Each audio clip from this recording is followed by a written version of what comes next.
The prey system.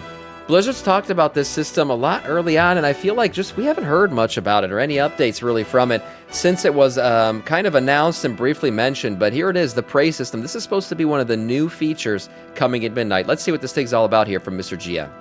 Hello there and welcome back to another video. Today we're going to talk about Prey. Yes, one of the brand new endgame systems of Midnight. This video is going to be a complete overview of the brand new system, the gameplay, the rewards, the Prey Seeker's journey. Everything that you need to know about this new system coming in Midnight will be covered in this video, hopefully. So yeah, but before we jump into that, guys, I do want to give a massive shout out to all of our channel members and everyone over on the Patreon. Just started posting over there fairly regularly, and if you want to support me over on Patreon, I'll leave a link down below. Right, so yes, Prey is coming in Midnight. According to a short on the Warcraft channel, Prey will be launching with the initial launch of Midnight, so that'll be March 2nd. It won't be available in early access, it seems, which is not the end of the world, but yeah, we'll see. Now, as mentioned, this is a new endgame system. This involves Astalor Bloodsworn in Silvermoon, and it's basically a new way for outdoor players to gear up and unlock cosmetic rewards similar to Delve, so this will kind of go hand in hand with the Delve system. The system is basically an opt-in open world feature where you hunt for powerful targets. They can appear randomly and ambush you while you're out doing other content. There are multiple different difficulties with extra mechanics, but that does also give you better loot. See, the whole thing about the Prey system is we'll be able to level up, I guess, in early access, but doesn't Prey give you like faster, give you an XP bonus or something? I don't think he said it yet, but I'm pretty sure it does, or it could be just a loot bonus. But basically, though, the way I understood the Prey system was, it feels like just a world quest that suddenly you can do, where basically you kill mobs, summon a boss, and then you kill the boss. I initially thought the Prey system was like this really random boss fight mode that can suddenly be initiated, almost like what was in Delves. If you guys remember, especially the first season, where like you could be in a Delve, and then Zekvir could just pop up out of nowhere, and then you started a boss fight out of nowhere, and you got to fucking survive that shit. I really liked that mechanic. I thought it was a really cool thing. It would just suddenly turn up the the temperature on the run, but it didn't seem like that's what Prey was. It was more of like, we're gonna initiate this boss fight by filling out the bar, and you could see he's filling out a bar right here for Prey. So I don't know. I don't find it as exciting as I thought it was going to be. But I guess I'll let the video play. Maybe I'm wrong. Maybe it is going to be exciting. Making it a nice kind of risk versus reward system alongside your kind of usual outdoor content that you're going to be doing in Midnight. Now, this system does involve all the zones of Midnight, so all 4 zones of Midnight will be featured in the Prey system. It does not happen outside of those. Now, Prey is unlocked at max level through a very simple quest line, and once it is unlocked across your account, and you can do it on your ults while leveling if you really want to. Now, I wouldn't recommend it, but if you really want to do it while doing your leveling, you can absolutely do that as a choice, but you will need to have at least 1 max level to unlock the system initially. Oh, so you can't use it as like a power boost for your level the first time around. You gotta have a maxed out character. Okay, that makes sense. So let's talk about the gameplay. How does Prey work? So the way that Prey works is that you choose your prey from the hunt table in Silvermoon in Astalor's Sanctum. Now, each Midnight Zone has 3 to choose from, 1 of each difficulty. There are 3 difficulties to Prey. You have Normal, Hard, and Nightmare. And by default, you'll be able to do 8 a week, but then once you've unlocked the Nightmare difficulty, that number will go up to 12. And obviously, if you haven't unlocked the difficulty, the option to do these Preys won't be there. So probably at the start, you'll only have Normal and then Hard, and then eventually you will unlock Nightmare. Now, once you've chosen your prey on the map, you head to the zone that they're located in. Now, once you head into that zone, you'll see a new UI element on your screen. This is the indicator for how far along you are for finding your prey. This will dynamically change depending on how far along the prey hunt you. So this is why the concept to me is different than what I thought it was going to be. You are not the prey. It's the boss that's the prey. You're like the predator. You're chasing them down. I thought it was going to be the opposite, where you're just questing and this boss comes out of nowhere because he's chasing your ass. So that's what it looks like. It's like you're hunting these specific people down. Lame. Yeah, I actually think the reverse would have been cooler. I think it would have been cooler to put yourself out there and like, almost, I hate to relate it to this, the Eye of the Jailer shit, where like the longer you're out in the zone, the more likely it is that this fucking guy is going to show up and challenge you out of nowhere, and you're going to have to deal with it. Even if you're already fighting like 3 or 4 mobs, he could just pop out, and then you got to deal with him. I think that would have been a much cooler system, but I guess this is how this shit's going to work. Yeah, That shit's from the mall. Exactly. That's what I was saying. Just like the eye of the jailer. That's what it sounds like.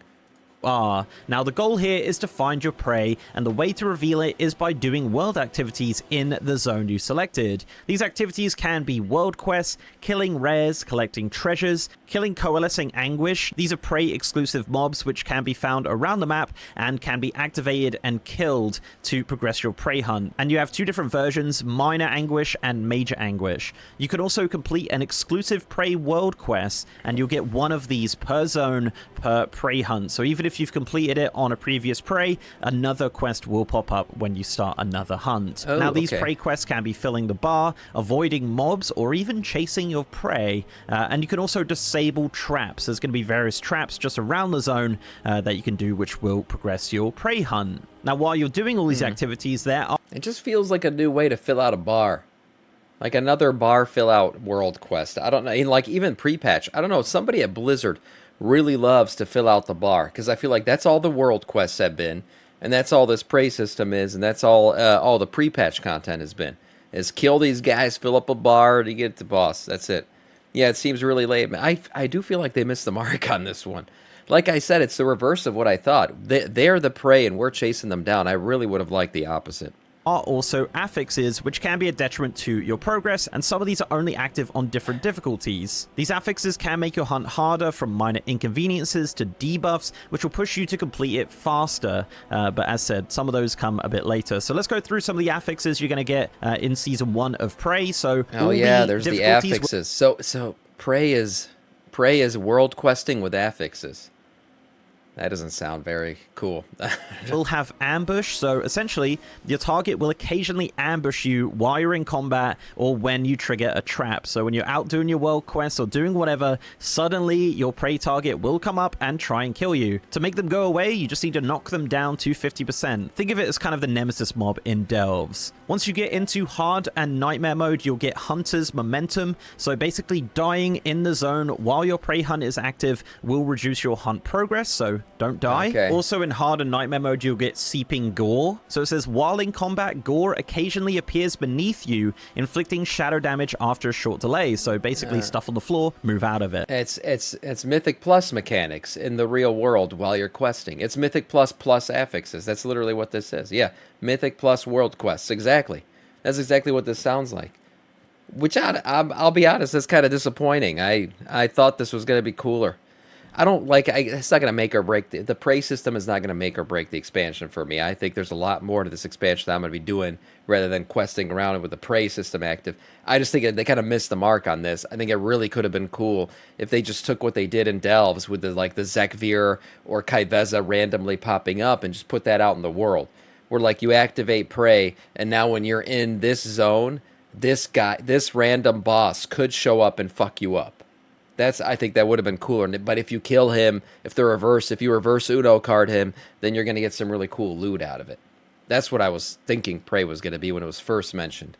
Another affix that will appear on Hard and Nightmare is Torment. So this is slightly different between the difficulties. So the Hard Torment is that your damage taken is increased by 2%, stacking based on your prey hunt progress. So the further down the prey you get, the more damage you're going to start taking. In Nightmare, your damage taken is increased by 4%, stacking every 60 seconds, except when you're in a rested area. So basically in Nightmare, you're going to want to do this as fast as possible. Otherwise, you're going to start taking a ton of damage and it won't be doable. There's also two exclusive Nightmare affixes. You have Echo of Predation. This says a bloody spirit periodically stalks you, dealing massive shadow damage on contact. So basically when you're out in the world, a ghost is going to appear. You want to interrupt it or attack it and make it not hit you. Otherwise, you're going to have a really bad time.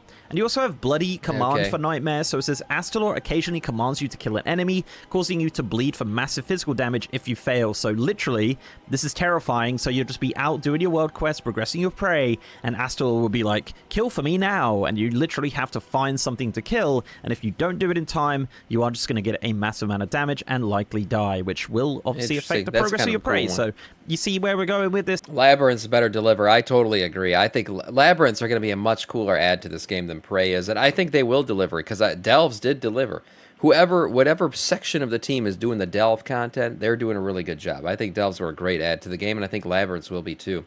probably had longevity in mind. How often do people go back into leveling zones later in the expansion? Most people will just be chilling in Silvermoon. Something to do, I guess. Yeah, I agree. Where they probably got this from is, if you remember, in Legion Remix, they tested this concept out. They had like those crystals or whatever that you activate to do quests to basically turn the zone into like a hard mode zone.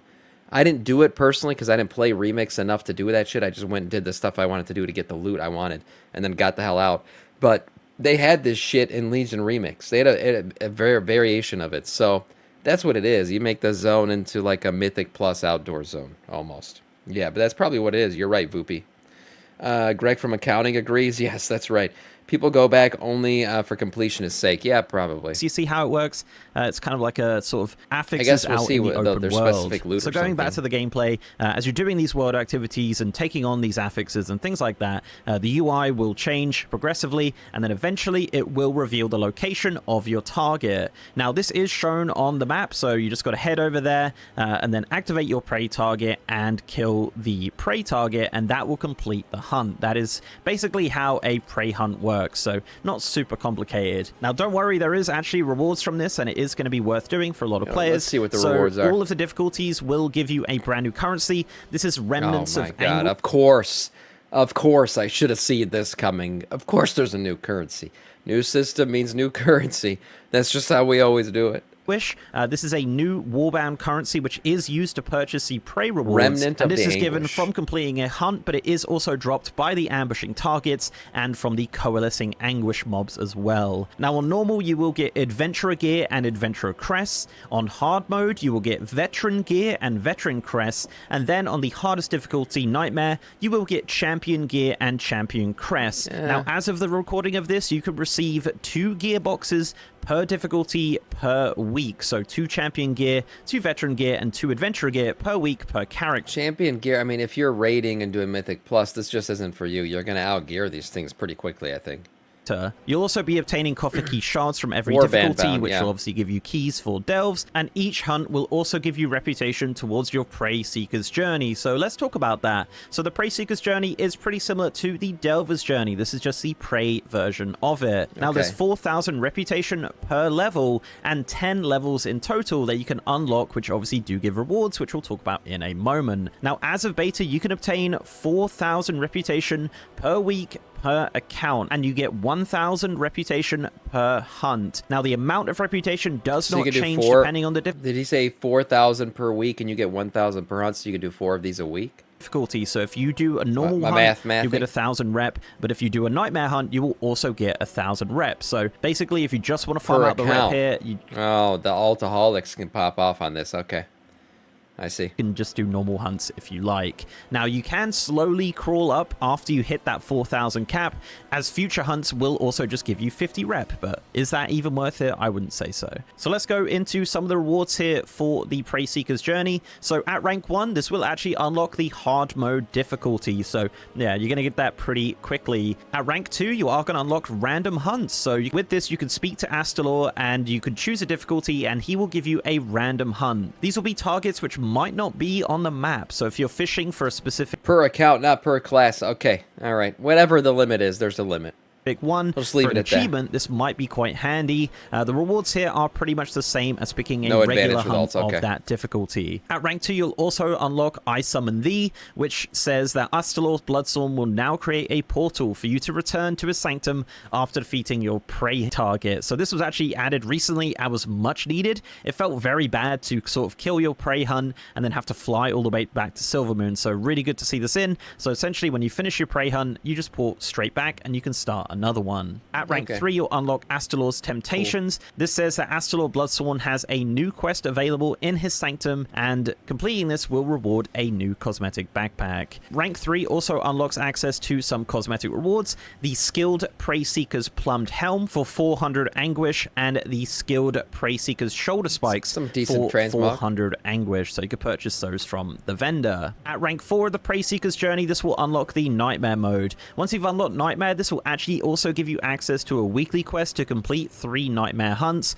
The rewards for this is a Beacon of Hope, which is to summon your nemesis in a delve, similar to what we've had before. You also get Voidlight Marl, which is your new resonance crystals. You'll get 50 Remnants of Anguish, and you'll also get 20 Hero Dawn crests, which are very handy to have. So you have a new weekly quest to Hero do Dawn with quests, the though, nightmare pros, mode. those are good. Also at rank 4, you'll those are heroic level item, because now they're called hero. Like, now they're actually called, yeah, this is a new thing. That's right, the crests are going to be renamed to actually match the gear that they upgrade. So this is heroic level shit. That's not bad. Also at rank 4, you'll unlock some decor. You'll be able to purchase the Prey Seeker's Plinth decor from the vendor. Of course. At rank 5, you'll be able to purchase a mount. This is the Prey Seeker's Hubris. This will cost you 2,000 Anguish. This is the non-armored flying Mana Worm mount. I love this model. We're going to see it a few times here, but it is exclusive to Prey. At rank 6, this will unlock some more cosmetic armor. You'll be able to purchase the famed Prey Seeker's set, the plumbed helm for 500, the shoulder spikes for 500, and the backpack for 500 as well. So a little 3-piece set there. And you'll also be able to purchase the Prey Seeker's Hearthstone for 800 Anguish. At rank 7, you'll unlock Pain and Suffering. This increases the amount of another season. No, I don't need more of those. I got enough of delves. I mean, here's the thing. It's optional. I mean, I'm probably not going to do this. I'll be honest. I'm probably not going to do the prey system. If I maybe get to a point where I just don't feel like for a week, I don't feel like doing delves or, running a, what's it called? Running a Mythic Plus or a raid. Maybe I would dabble in this, but I just don't think, it's not for me. It doesn't mean it's bad. It's just not what I thought it was when they first announced it. That's all. That's my only level of disappointment is my expectations were kind of, not met. It's something else completely from what I thought it was going to be. I'm guessing this thing does contribute to maybe the open world, portion of your what's it called, of your vault. Maybe he'll mention that here. We'll see. Anguish found from all sources by 20%, so that's a great little boost there. Might be a way to fill out another row of your vault. You'll get a plinth above the rest too. This will unlock the Prey Seeker's Ornate Plinth decor for you to purchase from the vendor. At rank 9, you'll unlock a new battle pet. This is the Little Prey Seeker pet for 1200 Anguish. And at rank 10, you'll unlock a brand new mount, the Prey Seeker's Wrath mount. This will cost you 2,550 Anguish, and this is the armored version of the Flying Mana Worm mount, which I love. And you'll also unlock Pick Your Poison, which says you may now accept preparational killing quests to create custom hunts from Astral Bloodswarm. So essentially, yeah, you should be able to choose which hunts you can go after, which will definitely be very handy for achievements. So yeah, that is the Prey Seeker's journey. Doesn't seem too bad. As said, 4,000 rep per week, not the end of the world. It is going to take 10 weeks in total to unlock, unless you really push it with the 50 rep per prey after you hit the cap. But yeah, it's going to be pretty interesting. So let's move on to some more rewards you can get from Prey. So Prey does actually contribute to the Great Vault. Each Prey does I know this game, man. I know this game. I say these things before they're said. Unbelievable. So it does contribute to your vault. Contribute to the World Row. So completing a normal Prey will give you the equivalent of a tier 1 delve in the vault. Completing a hard Prey will give you the equivalent of tier 5. And completing a nightmare Prey will give you the equivalent of tier 8. So yes, you can get hero track gear from the Great Vault. So depending on how quickly you can do these, if it's quicker than a tier 8 delve, which maybe it is, maybe it isn't, that could be the way to go, actually, especially early in a season. Maybe there will be a reason to do Prey after all. Because at the end of the day, loot is going to get you to do things. And you're getting the same as a tier 8 delve, which early in a season, you want to run those tier 8 delves to get that heroic level gear. If you can do these quicker, you might do this. If you are just doing Prey, which is really great. Now, the vendor does also sell some items which don't have a renown requirement. You can get the Voidy pet for 800 Anguish, and you can also purchase the armor sets which do come from Prey. So you will just naturally get these from doing your Prey, obviously, but if you do want to purchase the ensembles, you can do that. You can purchase the cloth, leather, mail, and plate versions for 1600 Anguish if you'd like. You can also purchase some profession recipes for enchanting and inscription for 500 Anguish and 100 450 Moxie, and you can also get the Rod of Exsanguination toy for 600. So let's finish up by talking about some achievements for Prey. There are 52 achievements in total. Damn. Yes, there are a lot. So there are achievements to defeat one of 2 bosses that are kind of similar in style. You have an achievement for hard mode, and you have an achievement for Nightmare. There's definitely going to be some completionist shit that people are going to do, especially towards the end of a season or once a season is over. These specific achievements do reward Decor. The Decor is actually a trophy of the defeated Prey on a plinth, which is cool. Now, you get the trophy on a regular plinth for completing it on hard, and if you complete it on Nightmare, you get it on a more ornate. I always said I wish we got like trophies for all the bosses we killed. Like, so you got a boss kill trophy shelf. I think that would be cool. That's basically what they're doing here. It's the same concept, but they're doing it for this prey system. Yeah, these do look cool. Design for your plinth. And you could purchase more of these for various amounts of anguish. You also have an achievement to defeat all the prey targets in Nightmare. This does reward a mount the Prey Seeker's Nightmare, which is a gold variant of the Mana Worm. This is probably Oh my god. Paladins, put your pants back on. Jesus. A freaking light and forged Mana Worm? This thing looks cool. Shit. Favorite recolor of that mount. There's also various fun achievements like catching fish while in Nightmare mode, cooking while in Nightmare, completing a hunt in War mode, killing 50 players while in Nightmare difficulty, and interacting with traps in Prey. There is also a Prey meta achievement which will reward the Prey Seeker title. So yeah, there you go guys. That is the Prey system in Midnight. It does kind of sound a little bit complicated, but truly it is not. It is simply just kind of pick your prey, go into the world, do world quests, hunt it down, get rewards. As said, this is more designed for people who do delves and outdoor world content for the most part, but there is some really great cosmetic rewards here if the gear is not the thing you're looking for. So yeah, guys, let me know in the comments your thoughts on the Prey system. Don't forget to leave a like on this video if you liked it, and subscribe to the channel if you haven't already. If you want to support me outside of YouTube, I'm also on Patreon, and I'm on Twitter at MrGMYT, and I have a partner Discord channel as well. And also I am streaming on twitch.tv/MrGM. If you want to see me stream World of Warcraft, Midnight Pre-patch, Midnight Launch, any sort of WoW, I'm over on twitch.tv. Rate him all the time. Good guy. And with that, guys, I'll see you next time. Nice video overall. So I think my main fallout here from the Prey system, or my main mistake with the Prey system, is I thought it was the opposite of what it is. I thought we were the Prey, and the Hunter was the NPC boss that was looking for you. It's very much the opposite, and if I would have known that, I would have known this how it was going to be. But essentially, you are the Hunter, and the boss is the Prey, and you're out there hunting him down. Okay, that makes more sense. Probably the most interesting and maybe the thing that's going to capture the most people to do this is that heroic level vault gear. If this Prey system is easier than doing a tier 8 delve, then people are going to do it, because just like water follows the path of least resistance, WoW players follow the path of least resistance to gear. So that'll make people do this. We'll see how successful it is. It's a new feature. There'll probably be iterations on it and stuff, but overall, there it is. The new Prey system coming in Midnight. Nice video from Mr. GM overall.